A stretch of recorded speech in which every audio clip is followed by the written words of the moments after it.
All right, right now we should be live. So, all right, folks. This is another, I guess, episode of Kicking It with Kickstand. It's another Monday, so we have decided that on Mondays we will call this Meltron Monday. Kicking It with Kickstand. So Napoleon's gonna finish getting ready. He's gonna send out the link to his page, so folks can watch there. So, folks, again, you can leave your comments or questions for either one of us right there on Facebook, and it should come through on our end on Streamyard here. So the first thing we're going to talk about is the Last Dance. So again, folks, for those that don't know, The Last Dance is a ESPN special, and it is chronicling the pretty much the '98 season of the Chicago Bulls. It does throw some other stories in there, but it was basically kind of about their six-peat, or not six-peat, excuse me, their second three-peat. And Jordan's first retirement. Anyway, Napoleon, what are your thoughts on last night's episodes?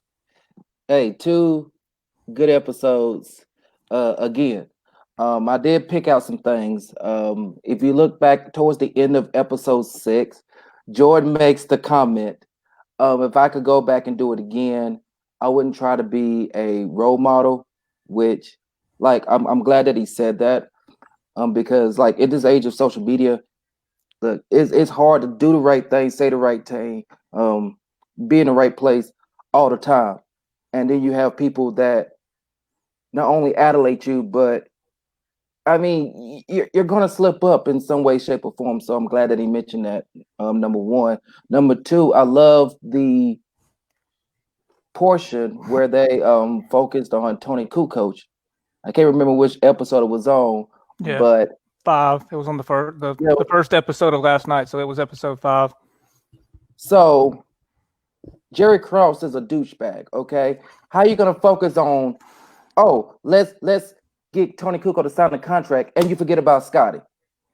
That's a Right. no-no. You take care of the guys that have been there for you. Scotty should have been focused on number one, focus on first before Tony Kukoc, which is why those last 1.7 seconds of the game, I'm sorry, Mm-hmm. 1.8 seconds in 94, Pip, look, Pippen had all that hatred Right. because he Yeah.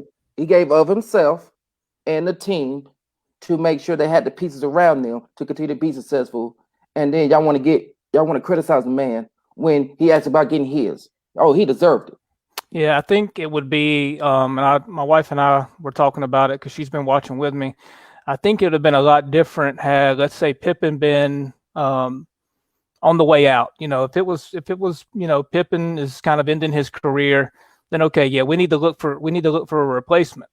Right. We need to look for someone that can, fill his shoes while he's gone. Um, so I think that was kind of where the Tony Kukoc thing kind of came from. I mean, this was a guy that pretty much played the same position as Scotty, Mm-hmm. and so yeah, I think that there was some animosity towards. I mean, again, the management. It didn't seem like management handled things correctly. A lot, and they touched on it. I mean, very very briefly. I mean, Jordan, when they played the Suns in the finals, Jordan mentioned that he knew that Jerry Krause or whatever liked Dan Marley, and Yep. so he was like, "I'm gonna take it to this dude now." So I mean, I don't know if they were ever going to try to get Dan Marley to come to the Bulls. I mean, that's kind of what maybe it sounded like, or he Mm-hmm. just knew that Jerry Krause was really interested in him or some for some reason, or Okay. liked his play style or whatever. So maybe do you have any insight or thoughts on that? Okay. Dan Marley. We gonna circle back to him Okay. Yeah. about when we're talking about this all white NBA team. Okay. Yeah. We'll Um, save it. We'll save him for later then. yeah, save him definitely. Yeah. Um, but I will say this about Dan Marley. I thought he was a good two-way guard. I thought he could score. I thought he was athletic. Also thought He was a good defender. Um, but it's hard to defend the GOAT. It's so hard because Michael is so crafty. Um, when he posts up, when he gets his mid-range game, those are the two things that I wish more players today would emulate. I mean, only person that came close to it is Kobe. Right. Um, but yeah, we're gonna come back to Thunder Dan. Okay. That sounds good. Um, okay.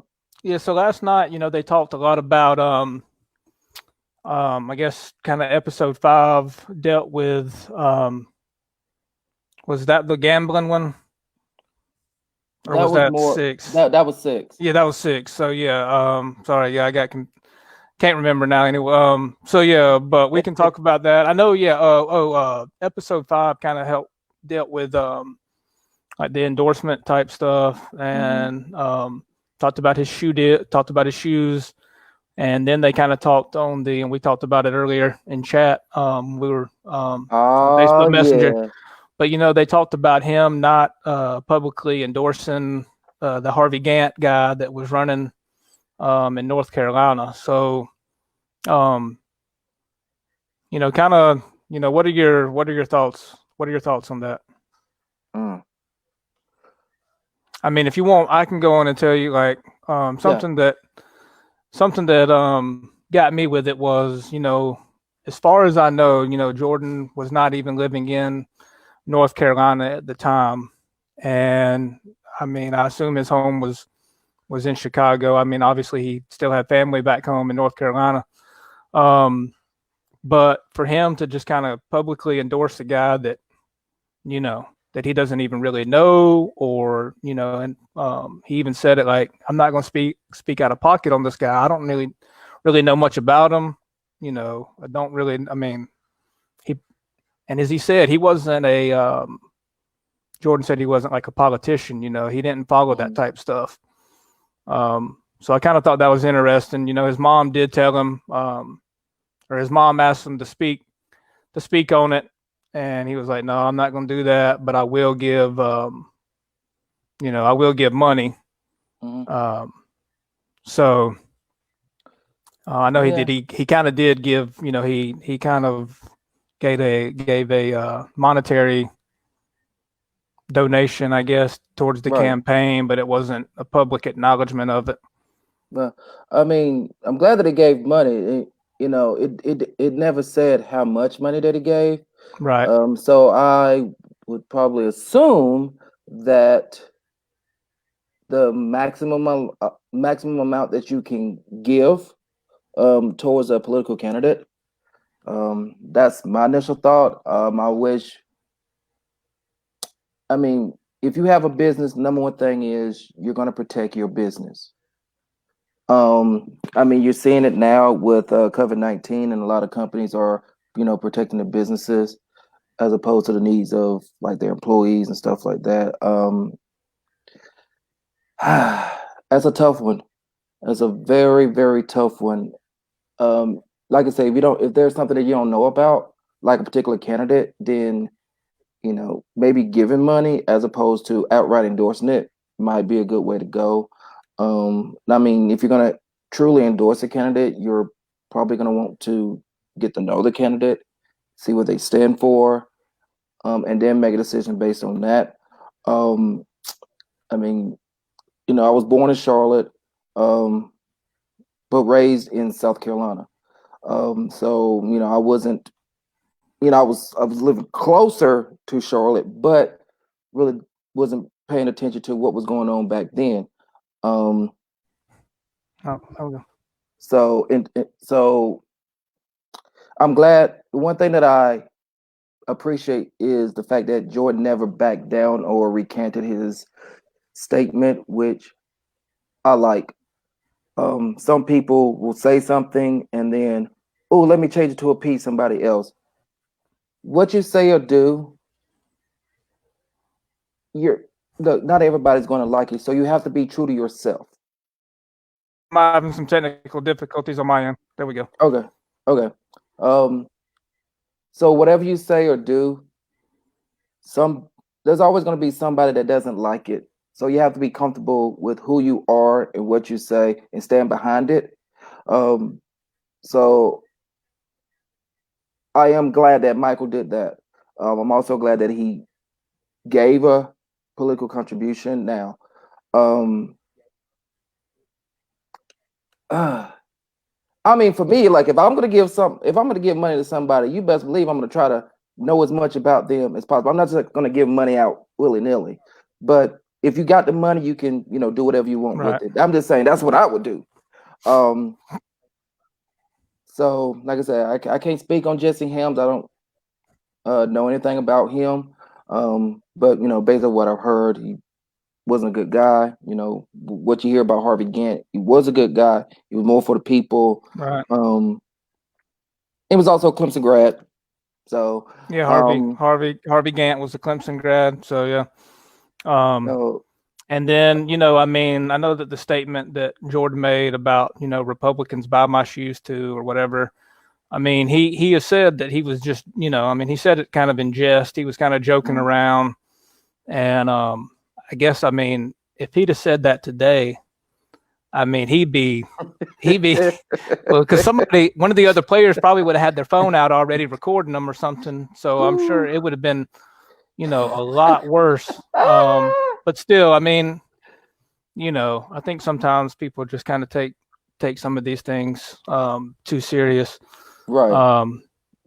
But anyway, the good thing about like debating and comments is, speak on it, but don't let the seriousness overtake maybe some humor that you can find in it, and stuff like that. So I like, for me, I try to be lighthearted, be factual, but I don't want it to get to the point where you can't even actively engage in discourse because you hate what somebody said. You might disagree with somebody, but it's all about having civil discourse. We don't teach that in society today on how to have civil. We don't. Yep. We always teach about, oh, it's my way, and if you don't like it, F you, Yeah. Yeah. Yeah, it's like, I mean, I can respect you enough to know that, I mean, we may not always agree on things, but I mean, I can respect your viewpoint, as long as you're respecting mine too, you know what I mean? Right. So yeah, that's lost a lot today. Hey, it goes both ways, brother. Yeah.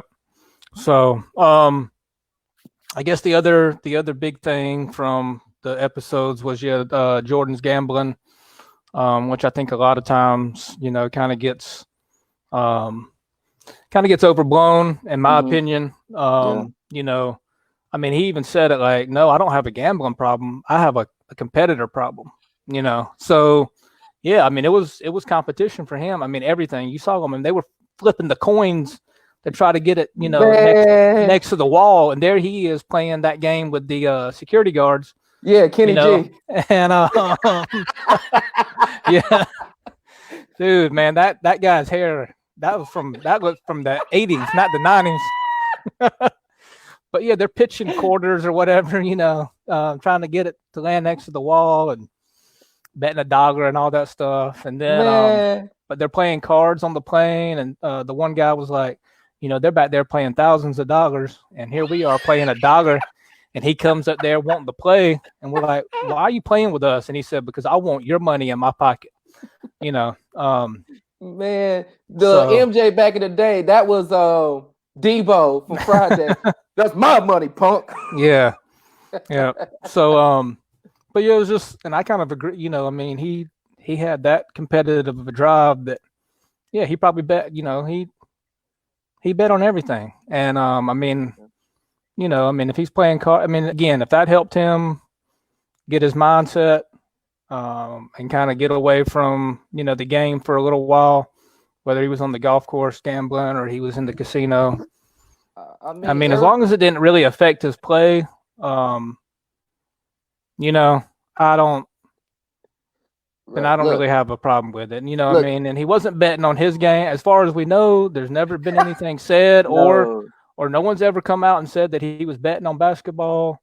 Or it was actually proven or anything like that, unlike, the Pete Rose stuff. But that can be a topic for another day. Right. But anyway, so what are your thoughts on the gambling? All right. Look, if Dennis Rodman can cope by going to Vegas, Michael Jordan should be able to cope and go to Atlantic City. Same Right. thing. Just Yeah. no women were involved. Yeah. He didn't get And scantily married, or clothed. anything like that while in Atlantic City. Oh man. So yeah, Um, that was just kind of interesting, you know. I mean, but you know, growing up, I loved seeing that competitiveness in MJ, and I tried emulating that, playing basketball or playing video games, and I still do. right, um, so like I loved it. Um, I'm glad. Don't change yourself about that, MJ. I love it, man. right. Probably wouldn't bet as much money. I mean, look, I mean, if I'm gonna be competitive, like I'm gonna try to do it without spending any money. Like, Right. Well, like the one guy said, Jordan betting $10,000 on something is like, one of us maybe betting $10. right. I mean, it was just that's how much money that he had at that time. And I guess kind of another interesting thing, and kind of talking about the competitive thing was, they had Kobe on there, which Mm-hmm. I know that yeah, episode 5 was kind of dedicated towards Kobe. But Kobe was like, yeah, without MJ, I don't have 5 championships without MJ. And I know that MJ had talked to him when he was a rookie, and kind of maybe kind of mentored him in some ways. And I know that's where Kobe probably got his breed of competitiveness from. Yeah. I mean, and also like with Kobe, his father was Joe Jellybean Bryant, who played internationally, played in Italy, played alongside Mike D'Antoni. Okay. Um, and I forgot the name of the Italian team. But I mean, look, Kobe's always kind of had that competitiveness, and like great players will find a way to motivate themselves. And the most remarkable thing is about MJ is that he found a way to motivate himself at practically every level. Like when they did the clip against him in Portland in '92, oh, Clyde's as good as you. Oh no, I'ma show him, and then he hit those 6 threes, Yeah. going to Magic. Yeah. um, I like that, and then he found that motivation against Phoenix and Charles Barkley, and then I think I watched a little bit of, I guess, when they did the footage of Chicago and Indiana, finding different motivation um, as well. That's crazy that you can Right. find something, anything that would make the greats great. LeBron, let me Yeah. just let me just join another team. Let me create my new big three. Right. Yeah. Hashtag shots fired. Well, we'll touch on LeBron later too, so trust me. LeBron will be mentioned later from me. And for me too. Okay. All right. So Tag team. um anyway, again, folks, we got Napoleon sitting in today. This is Meltron Monday on Kicking It with Kickstand. So I think we've pretty much covered a lot of The Last Dance. So we'll kind of move into. We kind of came up with some silly topics yesterday, and this is something we'll probably kind of continue to do. Oh yes. We'll always kind of talk about The Last Dance until that series is over, which there are, I guess, two more nights of it, but it'll be 4 episodes. So we'll always kind of start with that first, and then we'll kind of go into some of our silly topics. My mom has actually made a comment. She said Nappy is spot on. So, and then a guy that I coached with said LeBron, and he's got the little emoji or whatever. So Coach Skinner will probably not like us before the show's over with. But anyway, Come on, Coach. we'll move on to actually we'll go to our Yeah. I'd come up with this a while back, just kind of being funny, and I've also got another one at some point. The All NBA tattoo team. But anyway, this will be our all white NBA team. So who do you want to start, Nappy? You want my list, or do we want to go with your list? Okay. I got one question before we start. Okay. Is Dirk or Steve Nash on your list? One of them is. Okay, because when I look at all white NBA team, I had to think, do we do international players? I mean, yeah. they look white, but they're from international. So when I did my all white NBA team, I did all white, born raised in the U.S. white team. I got you. I did include I did include one of those. I don't want to spoil it. I mean, he is Canadian. Technically, he's still called. I mean, I guess he's still Caucasian, and that was an argument that kind of me and my wife were kind of laughing and joking about. So anyway, so what we did, folks, we came up with 8 players. So we kind of went with 5 starters, and then kind of three reserve players. So I mean, I don't know how you want to do this. If you want to kind of go we can go starting point guard. And then you Yeah, let's do that. Okay, we'll do that. So who do you have for your starting point guard? Okay. I will say this: it's not Steve Nash because the dude was born in South Africa, so he disqualified. Okay. Okay. South Africa born, raised in Canada. I'm talking about the United States all-white NBA team. Okay. But my point guard, this is gonna shock a lot of you folks. Oh man, look, I can do it. One can be point or shooting guard, the other can be shooting guard. Right. Yeah. I mean, that's the thing too. So that's fine. But I picked this guy because I like size in my point guard. Okay. The logo, Jerry West. Okay. That's a solid choice. Solid choice. My number one, grew up right down the street from where we went to school. So my point guard is Pistol Pete. Oh, man. Pistol Pete Maravich. Okay, when I wrote down my list of guys to select, I had Pistol Pete on there. I mean, the dude magic with the ball. Oh yeah. But I wish that he would have been able to play longer. He probably would have been able to pick up, more stats and stuff like that. But in the time that he was in the NBA, boy, that boy was lights out. Yeah. But I went with the logo, just with overall contribution to the game, not only as a player, but he's the logo. Yeah. And the fact that there's no other player that has been named MVP of a finals from a losing team other than Jerry West. Now, LeBron, he can compete with that because that's all he does. Yeah. True. All right, who's what about your two guard? Okay. So the Hondo, John Havlicek, that boy was major clutch.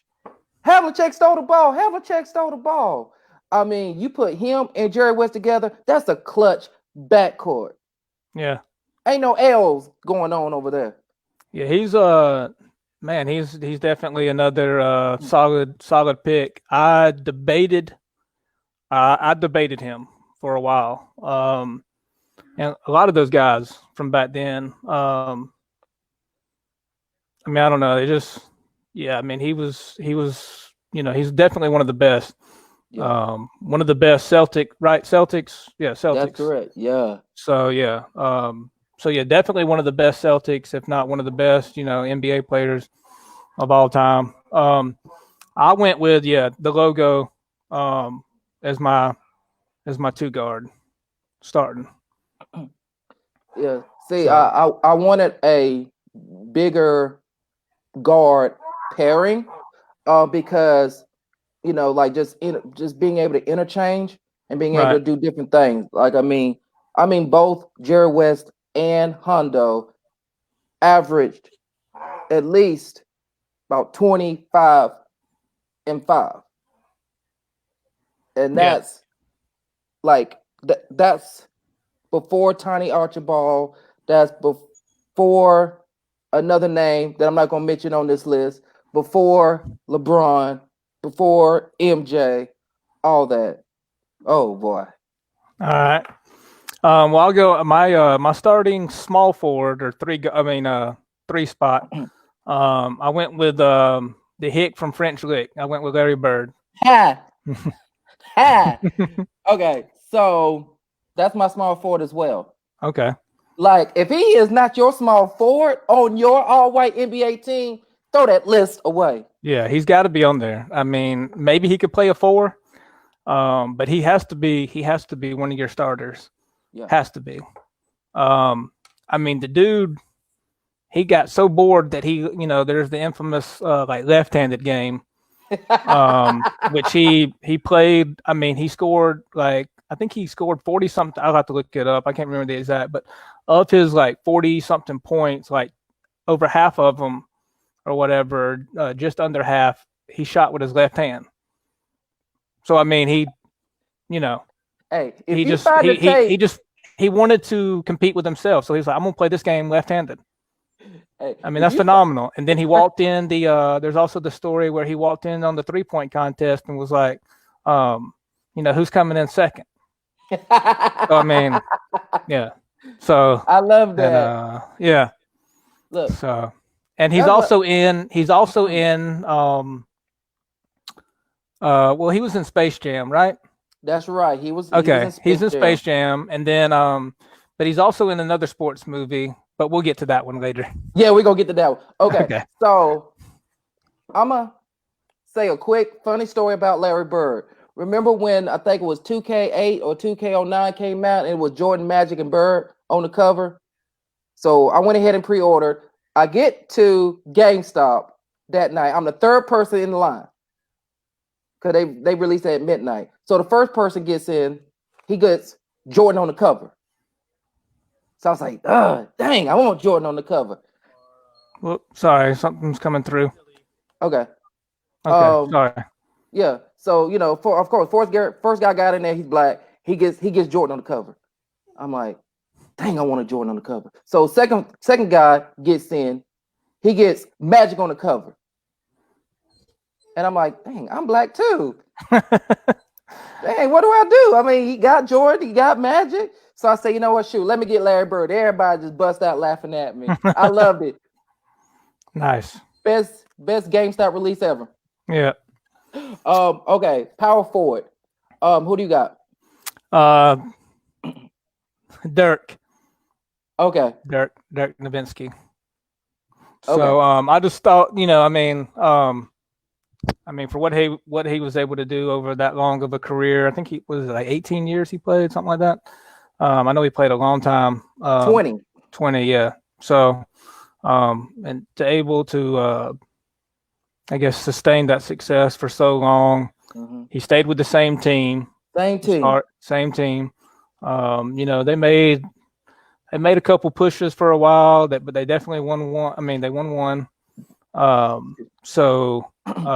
yeah, he had to go on my list. I mean, he could hit from range. He could play kind of inside. He was a bigger, forward that would kind of bring one of the other opponents out that was kind of big. But anyway.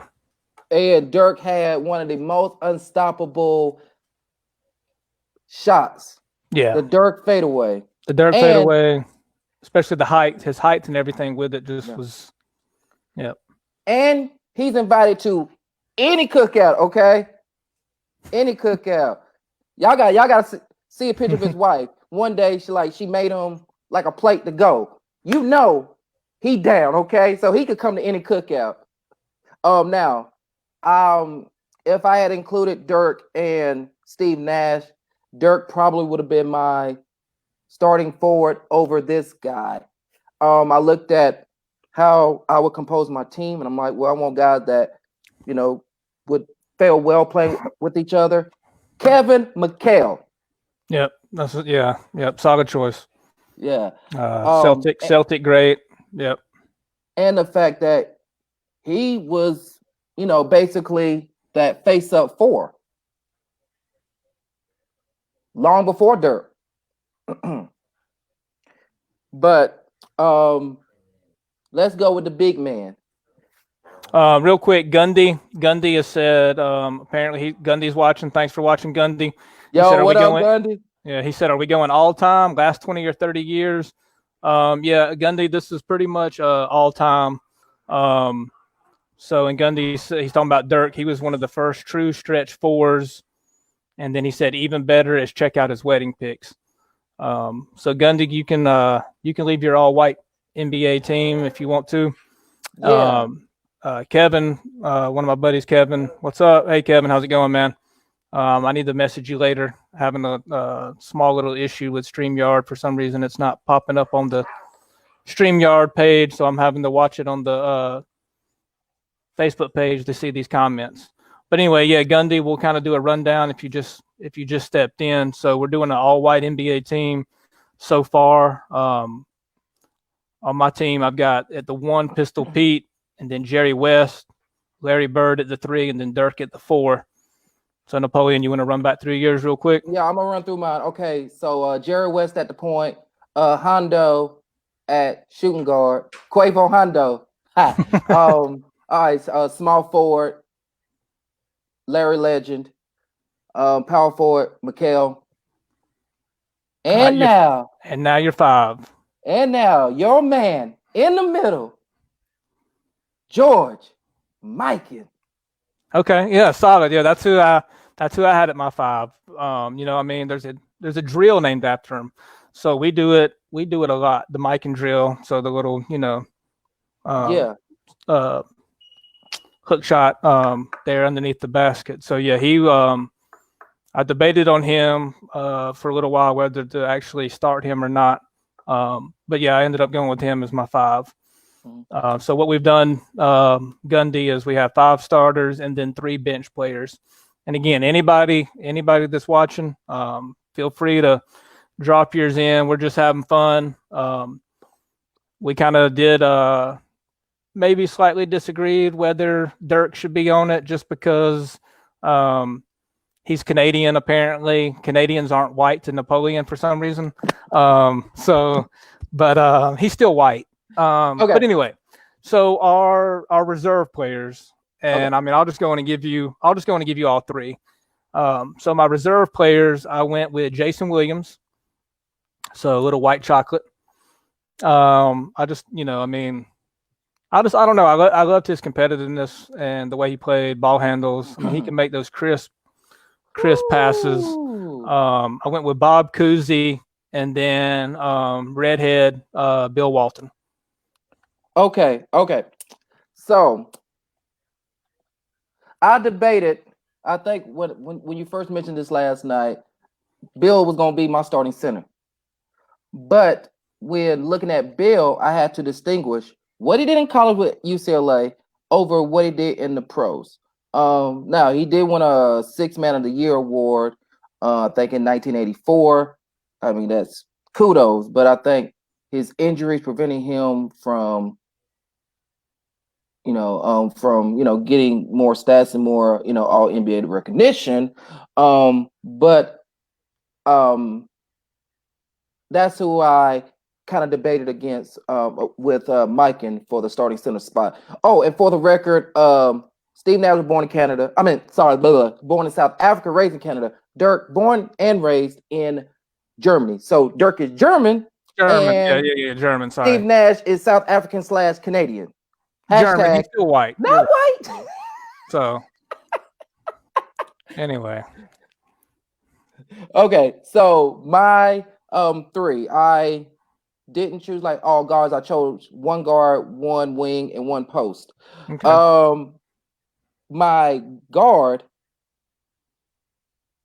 Ooh, okay. So this was a toss-up between Stockton and Kuz.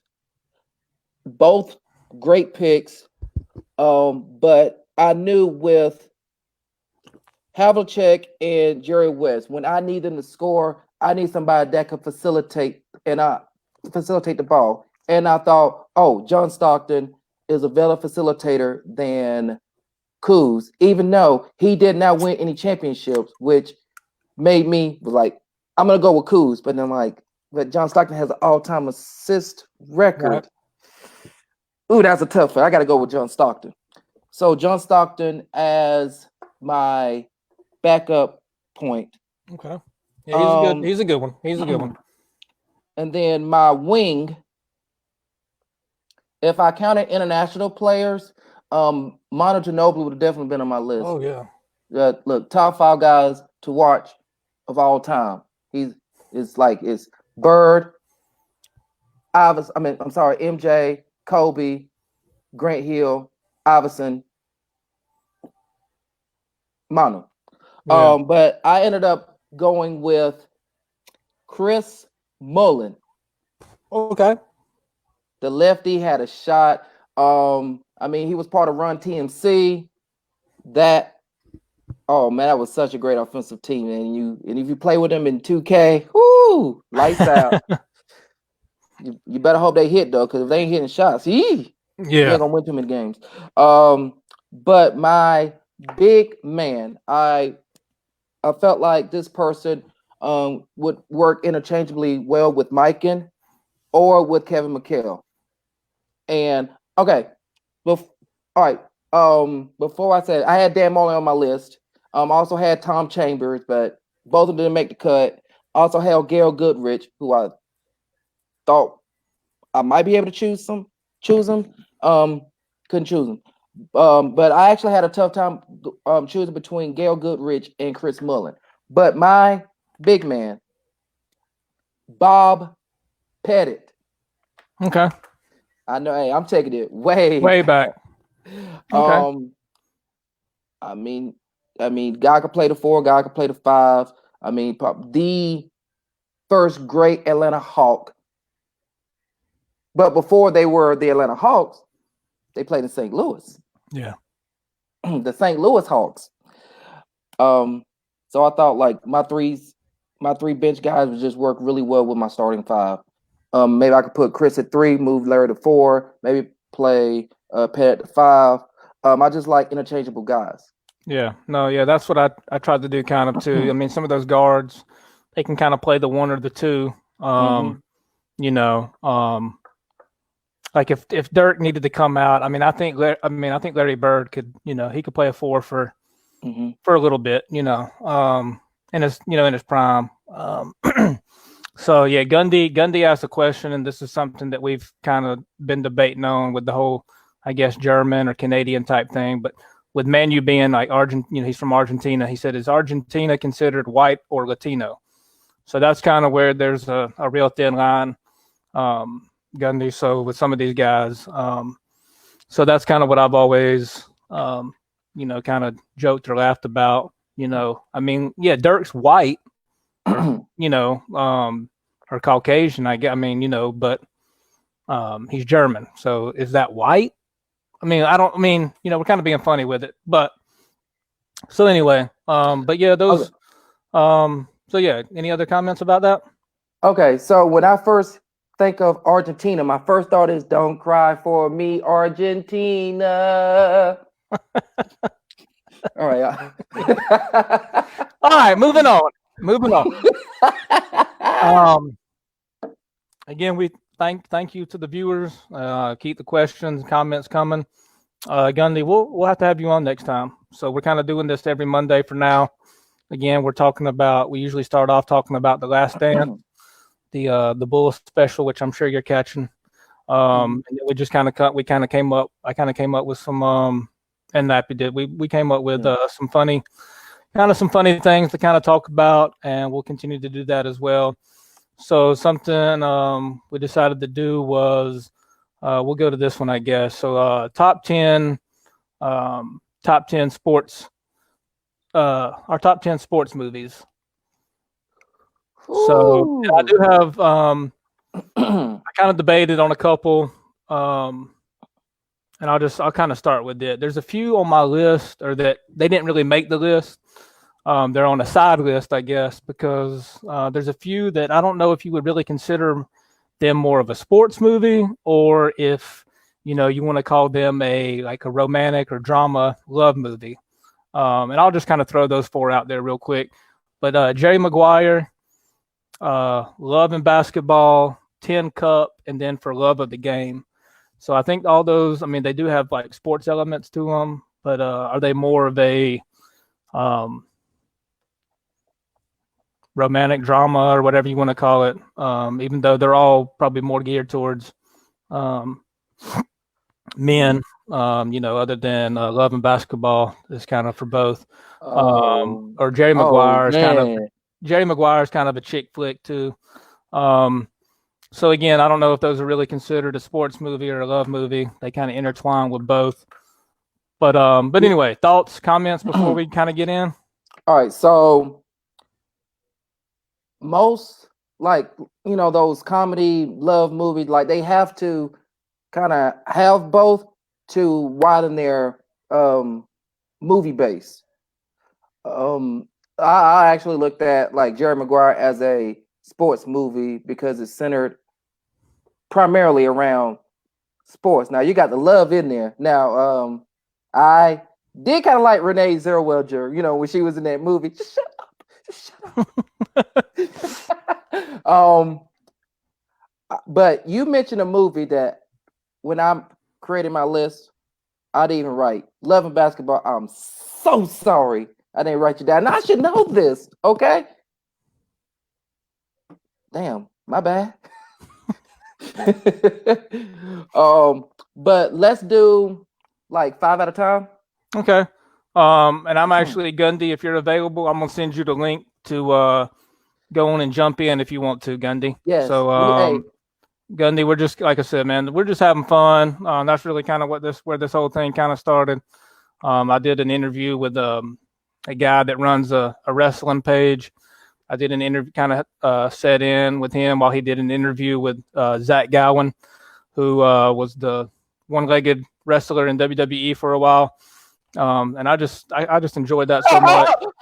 And, oh, hold on, I'm so sorry. Yeah, you're reading Gundy's comment. So Gundy, get your butt in here. So but I had so much fun with that. I decided to kind of start doing this. I've interviewed some people that are part of tabletop games and in that kind of scene. And then I decided, Nappy and I were talking one day, and I was like, man, let's do this. Let's just kind of talk. So Gundy, I sent you a link on Facebook Messenger. So if you're still watching, it's right there.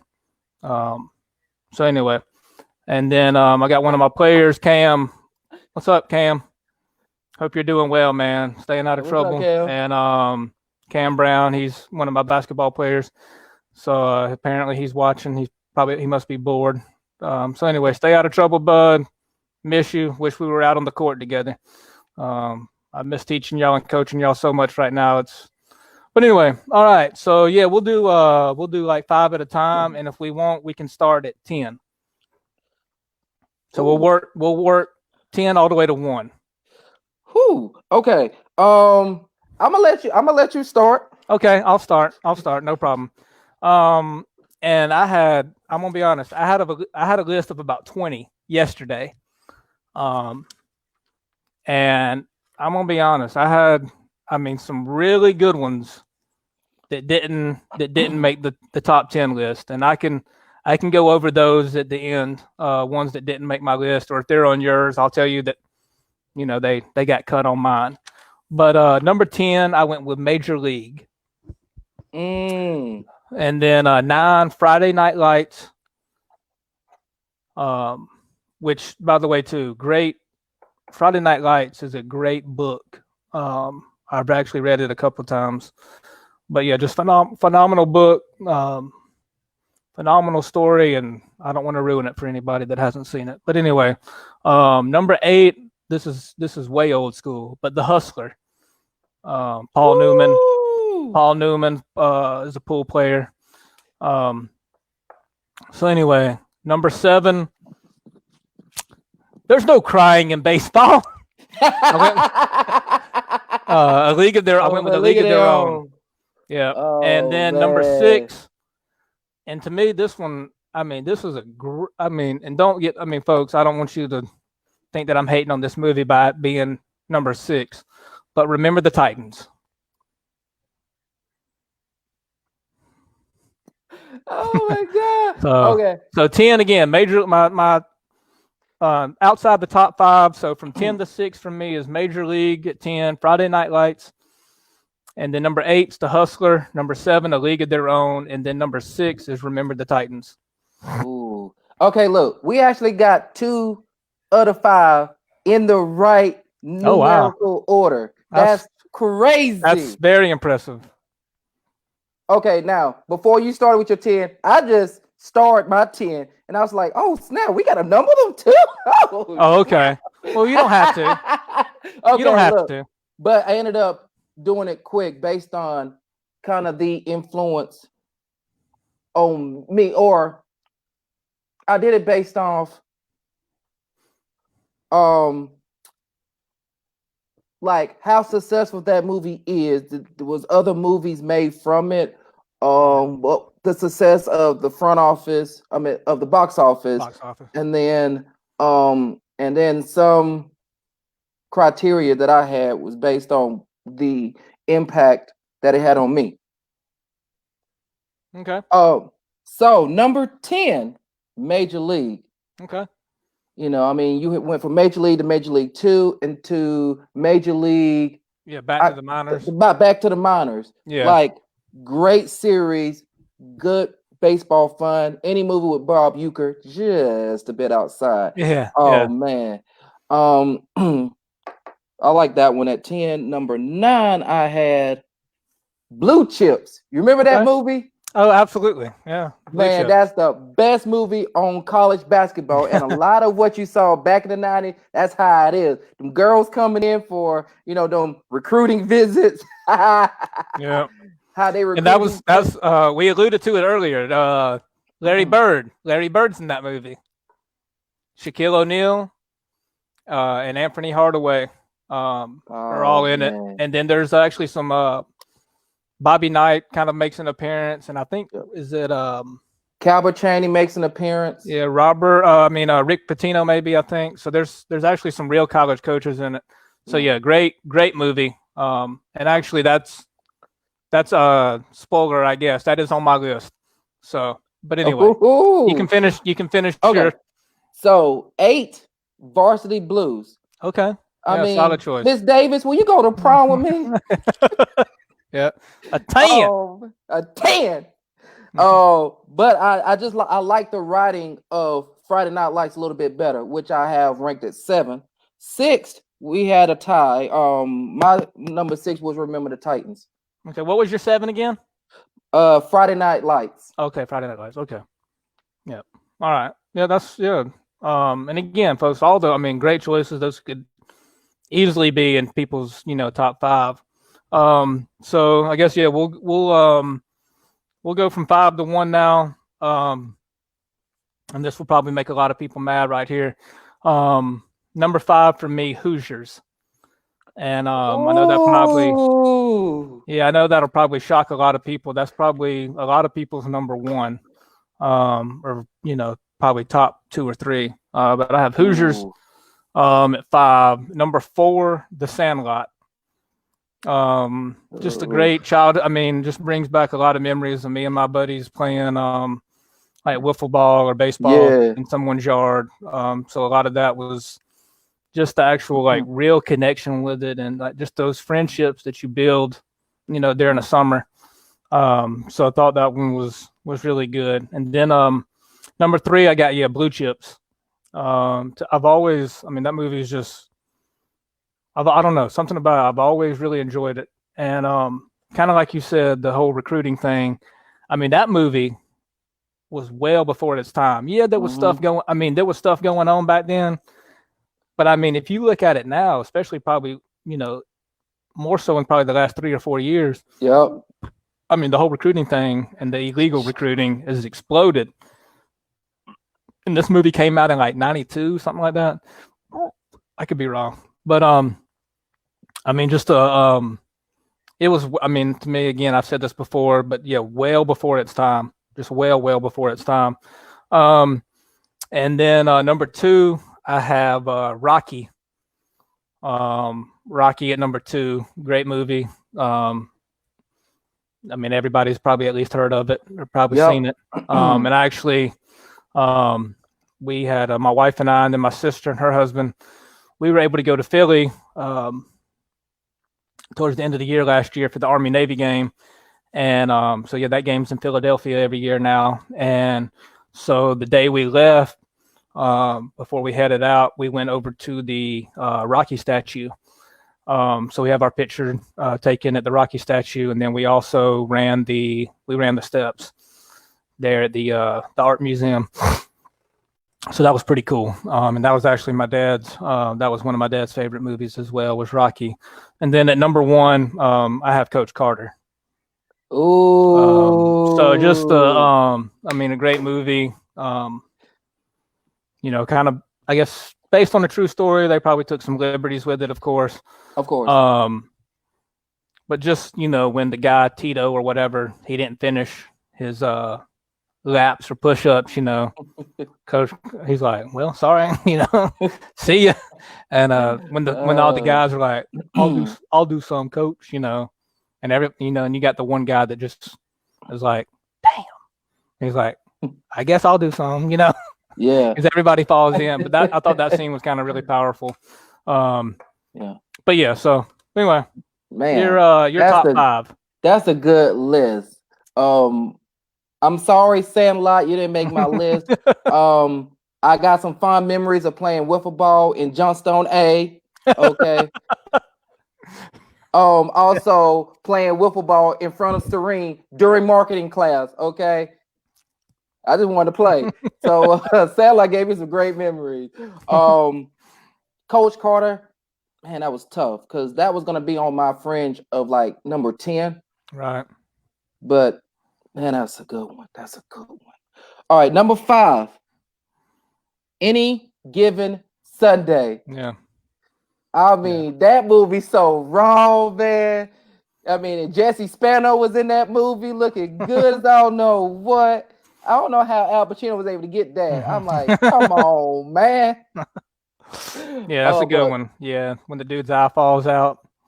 Yeah. I mean, Jamie Foxx, that was basic. I think that might have been his like coming out movie.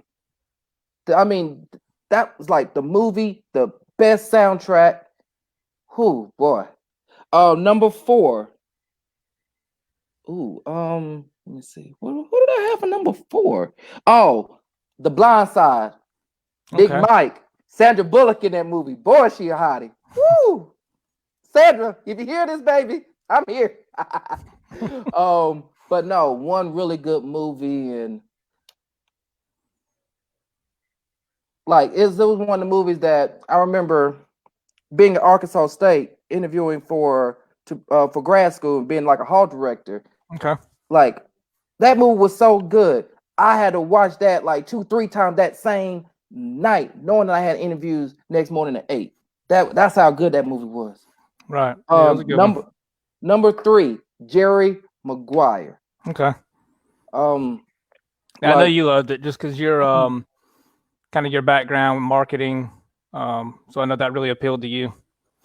Yeah, that's what I wanted to do all my life. I just wanted to work with athletes and, making sure that they're making the right decisions, just personally, professionally. So yeah, that is probably the most influential movie of all time for me, but it ain't as good as these top 2. Okay. Number 2. And I can't read my handwriting. Okay. Talladega Nights, The Battle of Ricky Bobby. All right. Oh man. I mean, that's probably the sports movie that I've laughed at the hardest, and I still do. Yeah. But I would say one of my favorite ones, I guess, kind of in that same genre, sports comedy, would be Kicking and Screaming. So hopefully I didn't ruin your number one. But I know that Kicking and Screaming is pretty funny, especially like when he gets like addicted to the coffee and everything, But and then him and Mike Ditka going, juice box guy, juice box. juice box. So, oh man. But anyway, yeah, okay. All right, number one. All right, my number one. This is something I can watch all day. Just give me all these movies and the spinoff. Just give me all of them. I watch them all day. Rocky. Okay. Yeah. Rocky's. Yeah. Look, I couldn't decide on 1, 2, 3, 4, 5. I think probably 5 is the worst one out of all of them. Yeah. 4, Ivan Drago. If he dies, he dies. I love that. Creed. Apollo Creed. I loved it. Yeah. That was perfect. All the spinoffs is just amazing, and like how they did each movie. Like the writing has been consistently good throughout. That's the best-selling sports series of all time. Now, I am going to say one thing. I'm shocked that we didn't add this movie to either of our lists. Rudy. Yeah, that was that didn't make my cut. It was on my initial list. As I said, I started with about 20, and I ended up crossing it off. And I can talk about, I guess, honorable mentions that didn't make my top 10. But yeah, Rudy definitely up there. I don't know. I think once I got older and kind of started watching it more, I know that he did overcome. He had to fight to overcome, being so small. Right. I don't know. I know a lot of people. It almost became. It's kind of like some of the guys on the team too. Like, it almost became annoying.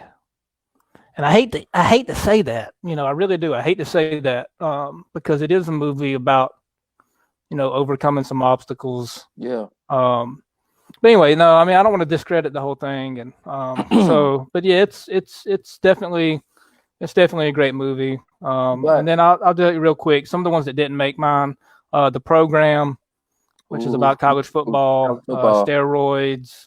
There's like an alcoholic quarterback on the team. Glory Road, based on the true story at Texas Western, where the 5 blacks, started in the NCAA championship game. Then I got Mighty Ducks. Wow! Childhood favorite, Wow! Yes. So yeah, like I said, I had Rudy, and then another one that was really good, and we kind of have a close connection with it as well in a way, but Radio. So the guy Radio, he went to school right down the road from Clemson. He came to Clemson. I know for one Clemson game for sure. When I was there, they helped him. They helped him kind of run down the field.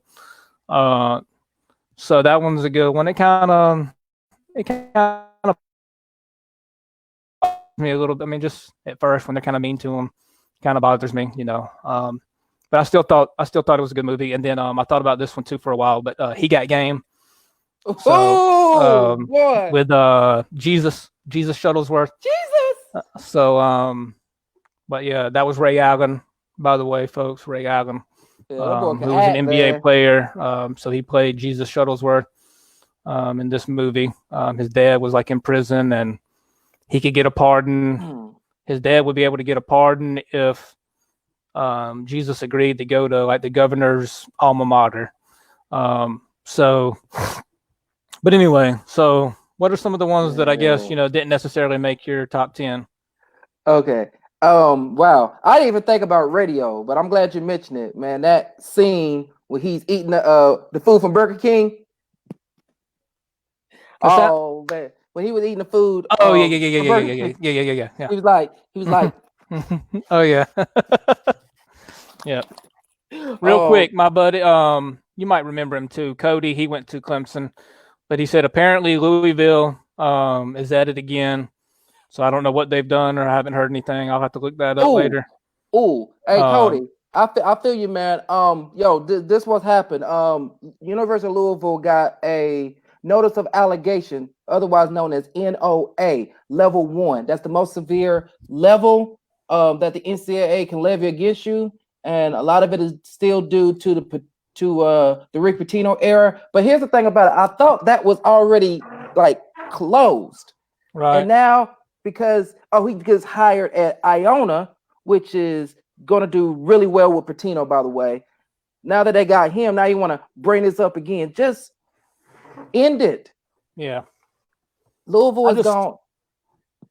Yeah, we can save the. We can talk about this next week or whatever.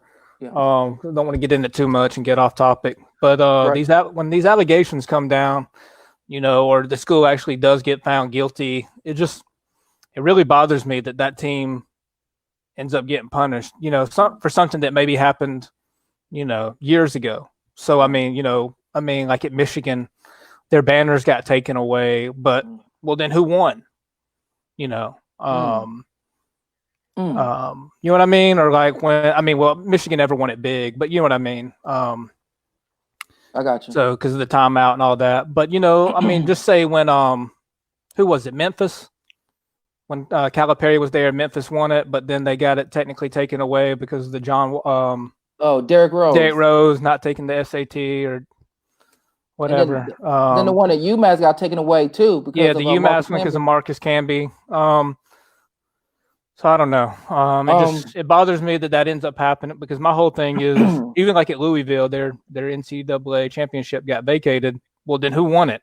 Because every team that they, I guess, beat in their conference tourney technically could have had another shot at being in the big dance. And then, everybody they beat through the big dance, potentially had a shot.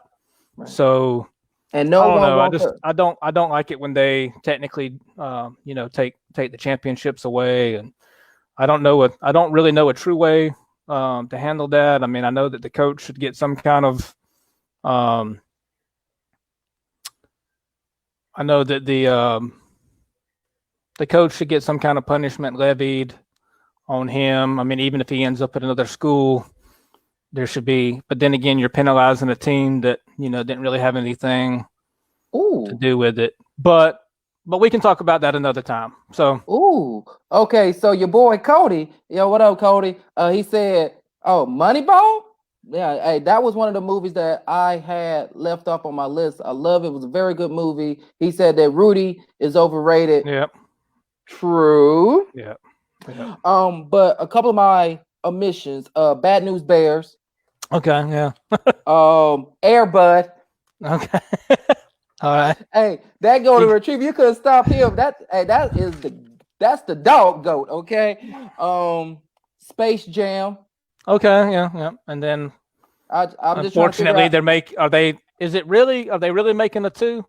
Man, they making a 2, man. Are they really? Really? Okay, because I know it was rumored and then it wasn't, then it is. Okay. And then another reason we'll talk about him later then. Yes. And then also Dodgeball and Draft Day. Okay. All those are solid choices, and I understand some of the connections with you with Draft Day is another one that would fit right in your wheelhouse. Yeah. So all right, cool. Yeah, we'll move on. Here's one that we'll probably catch some heat for, which is fine. So this is I kind of came up with this athletes we hate or that you love to hate. So I've got 3 on my list, and I'll just go on and spit them all out real quick, and then we can kind of go into it. Peyton Manning, Isaiah Thomas, and LeBron James. All right. So I got 3 guys. They all play in the NBA. Okay. I should have thought about some football and some baseball guys, but I'm like, Nah, I'm just gonna stick with NBA today. Okay. LeBron is number 1, number 2, and number 3. But no, LeBron, Gilbert Arenas, and D'Angelo Russell. Okay. All right. Yeah, we won't go into details with all of them. I mean, there's no really kind of need to. I mean, Oh, and can I I add don't want. Go can I add ahead. a fourth one? Yeah. I gotta add this one. Another basketball one. Derek Fisher. Oh, D Fish is my man. I mean, he my man too. I look like him too, but he broke guy code. Okay, keep your Um, hands off my girl, dog. right. And I don't want people to. And I always tell people this with like LeBron James. Like totally. Like, and I'll add another athlete that I love to hate. If you want to call him he's an athlete, John Cena. John Cena. Yeah. So, and I don't want, what they've done, like their athletic ability. I mean, I don't want to, can't touch it. I mean, LeBron is one of the best. Okay, he is one of the best.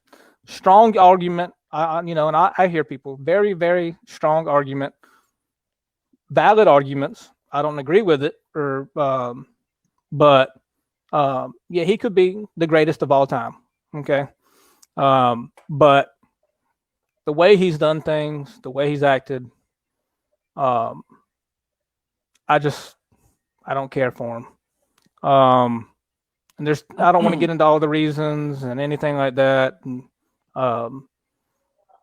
but yeah, so, and then kind of same thing with Peyton Manning, just the way I don't know, something about him, just don't really care for. Again, great quarterback, and one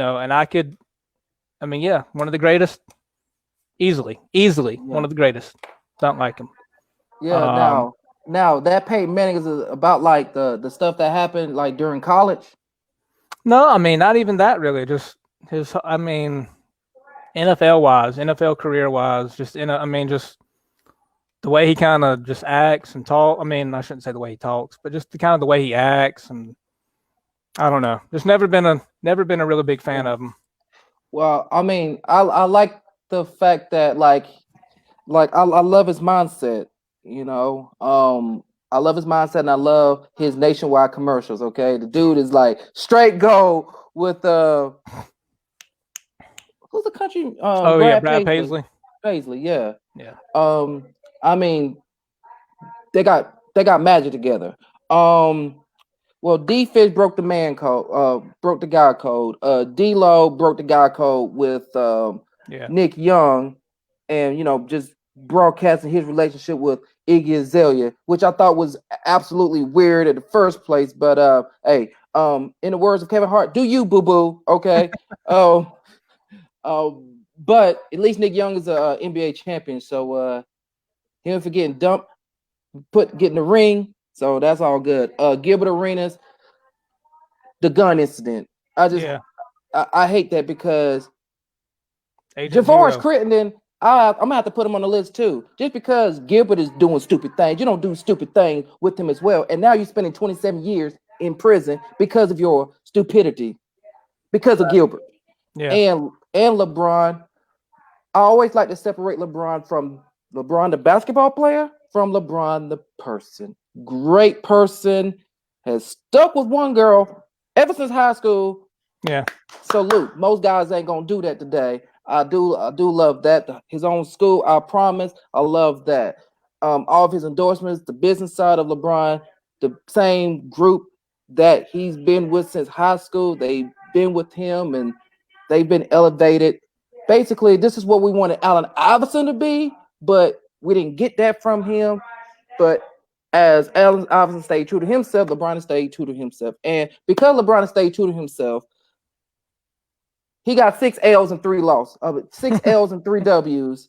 And the fact that, I didn't win, so let me take my talents to South Beach and let me create a new big three. Or, well, we didn't win this time because we let San Antonio, Patty Mills, shoot 15 3-pointers in the third quarter. Let me leave Miami and go back to Cleveland and create my new big three. And the flip-flopping teams and trying to build the build it and build the teams, and then like the cramp game where he had to be carried off the court for having cramps. It's like, come on, man.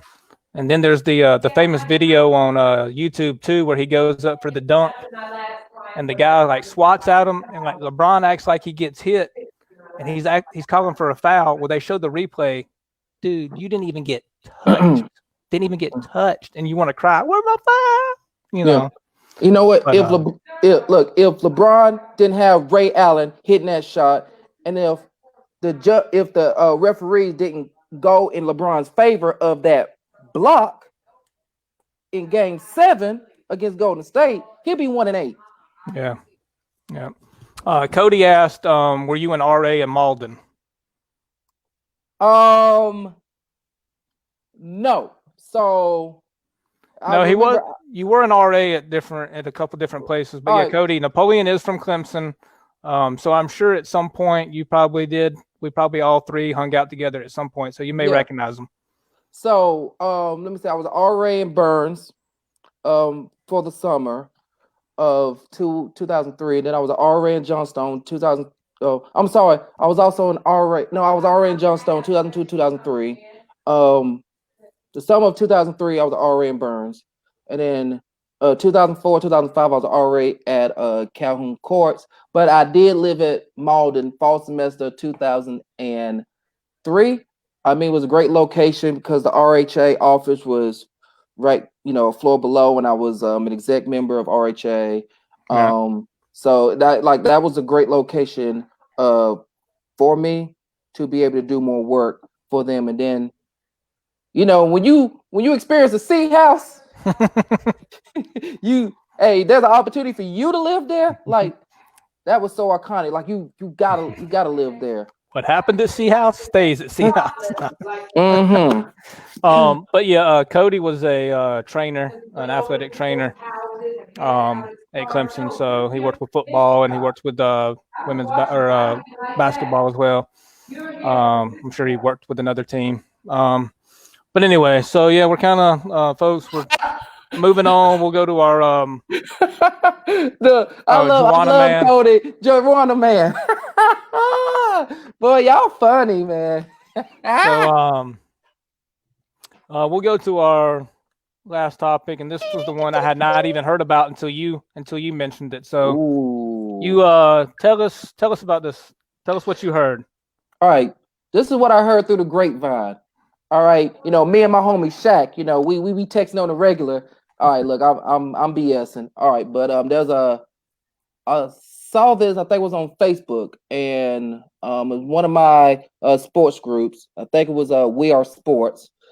There was a discussion about Shaq saying that there's 2 NBA teams that are currently in sale mode.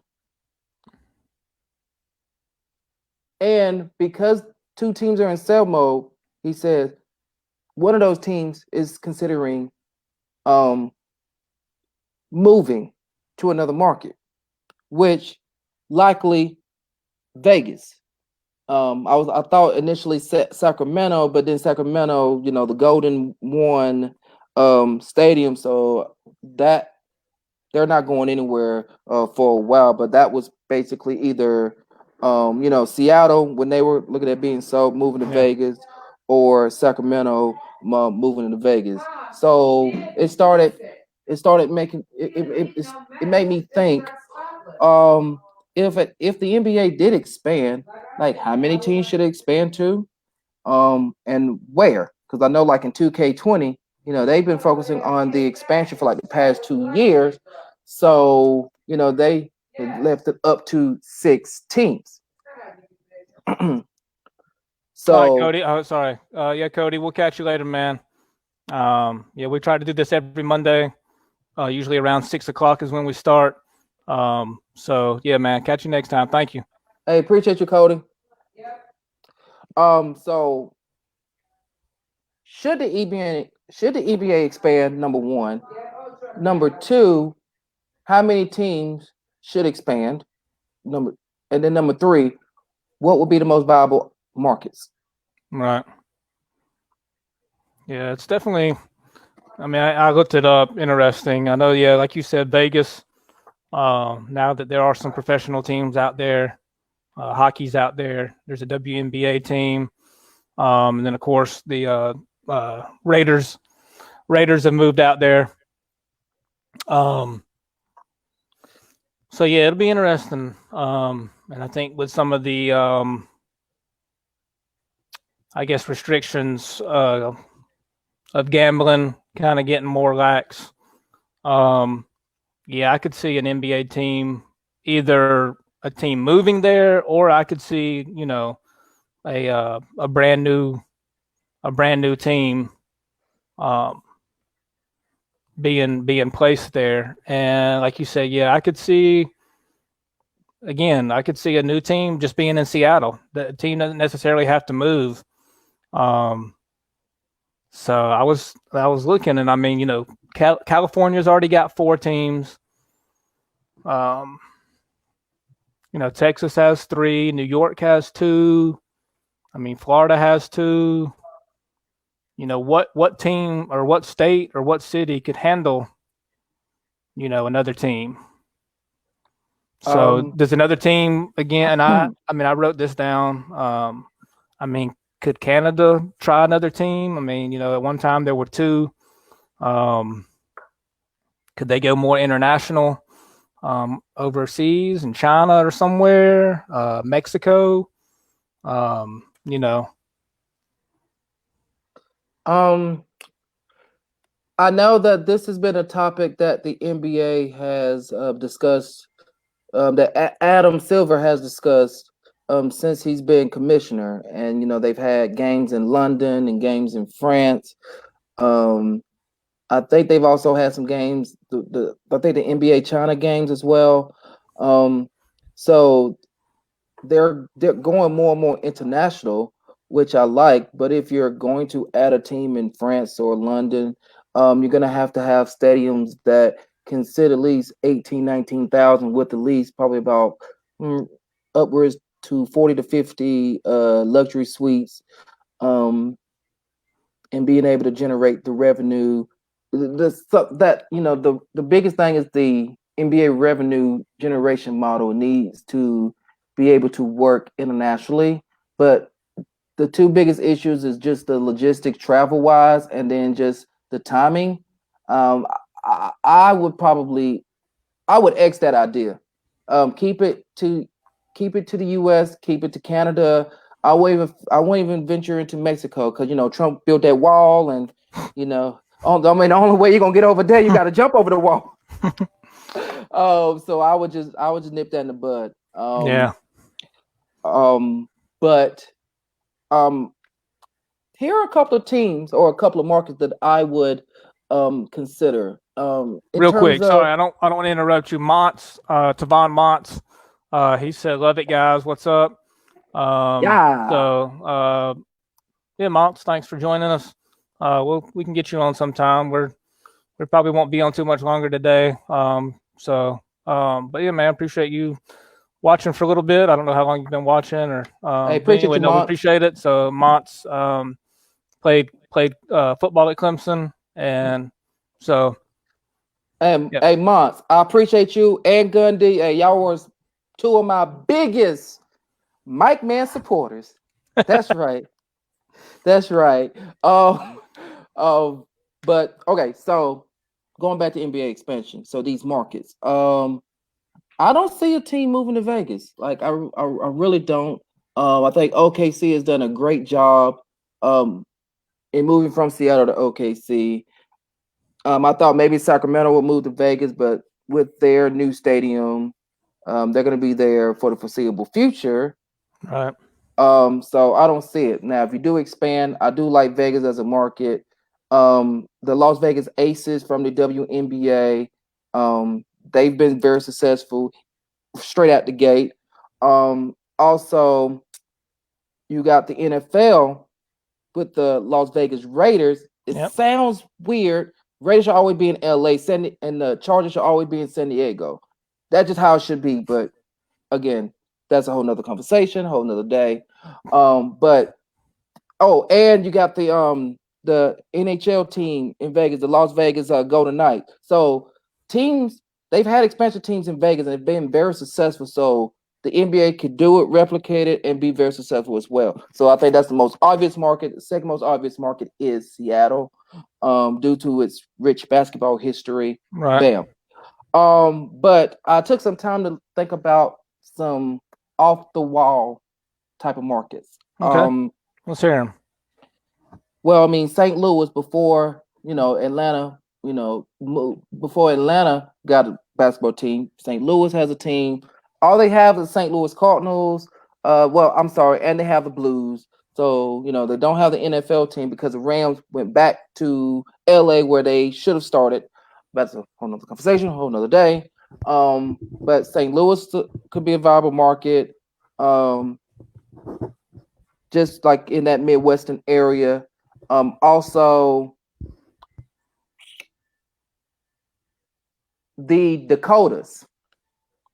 I'm thinking, well, since the G League team, Sioux Falls, Skyforce is in South Dakota, I could see a basketball team possibly emulating like the Charlotte Hornets, because when they came in, they were a mid-market team, and they've had success in mid-markets such as like Oklahoma City, South Dakota, kind of being that regional team for the Dakotas.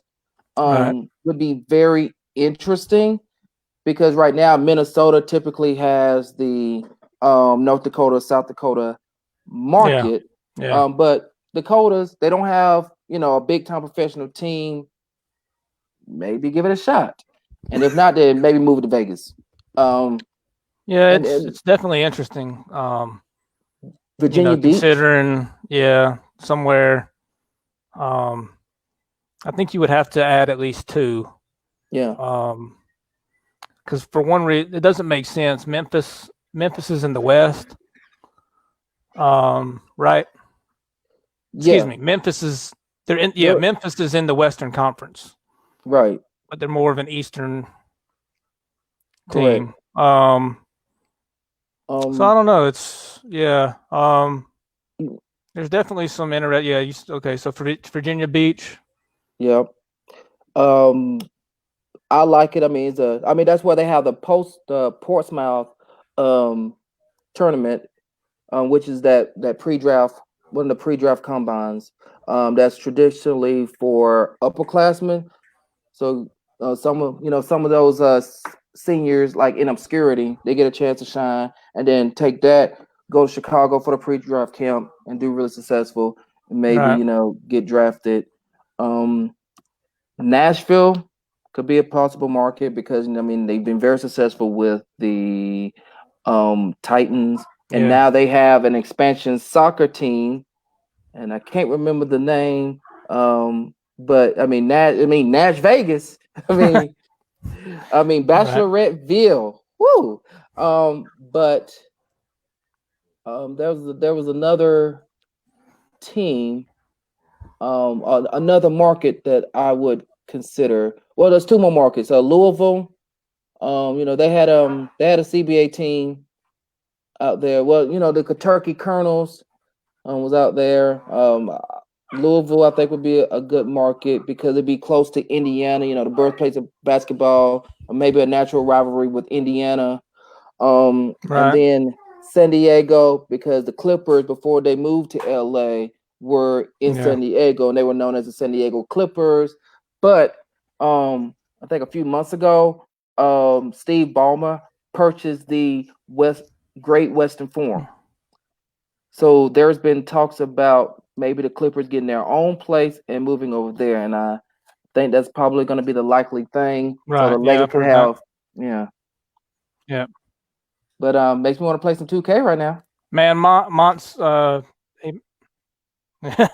Mont's made another comment. He was like, "Don't let me interrupt, man. You're not interrupting at all." So, we're just Paulie and I are just kind of having some fun, just hanging out. So, I kind of started this thing a couple weeks ago. My wife actually came up with the name, Kicking It with Kickstand. and so that kind of stuck. And then she also, because Napoleon's been on the past 2 Mondays, she kind of came up with this name as well. So Meltron Monday. So and Monts, we've been, if you probably missed the beginning, we talked about The Last Dance, the ESPN special on the Bulls. I'm sure you've been catching some of it.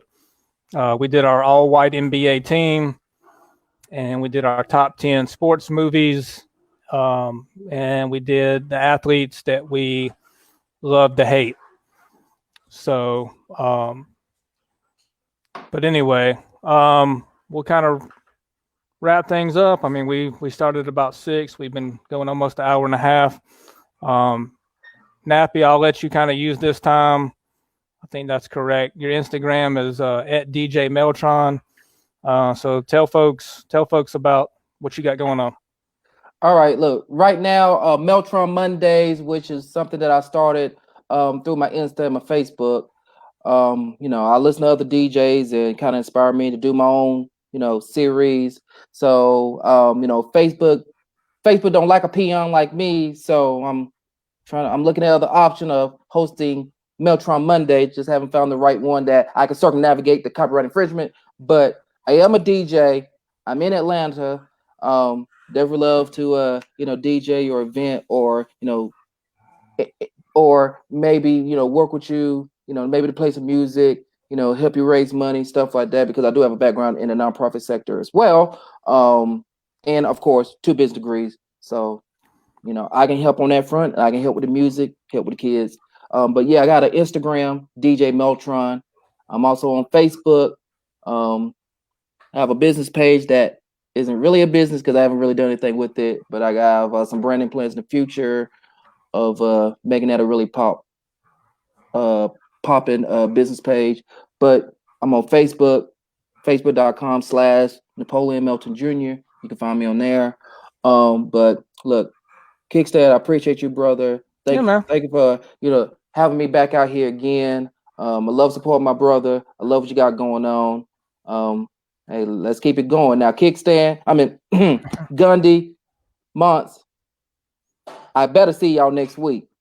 Yeah, I'll definitely reach out to them in Messenger. Gundy said that he was signing like a contract, so I guess he was selling a house. Monts, yeah, we'll have you on, man. So it's real easy. Basically, all I did, I just send the link through Messenger, and basically Napoleon clicked on it. And he can probably tell you more, but I mean, as far as I know, he just kind of clicks on it. He comes up with a name. I mean, kind of like this. So we have our names underneath. And I mean, as far as I know, that's kind of all he does. And then when I go live on my end, he kind of he shares it, through his Facebook to his page. So it's real simple to do. And again, the main thing is we're just having fun and having some good times and laughs. And but anybody else that's watching, if you have any topics that you would like us to discuss in the future, we are open to any and all suggestions, more sports and movies and maybe music related. Intertwine all those 3 together. Just you can comment on this video and leave that there, and we will see it, and we can put that in a future episode. We will, again, next week we will discuss episodes 7 and 8 of The Last Dance for sure, and then what else is on topic we will figure out. I'm telling you, look, we might have to do like top 5 sport movie soundtracks. Well, that would already be, that's the top one's already Space Jam, so you can't beat Space Jam soundtrack. That's right. And then also top 5 athletes you want to hang out in the club with. Okay. No, Dennis Rodman. Oh yeah, definitely. he gonna bring the girls. He gonna bring the Molly. Jason Williams. The other Jason Williams.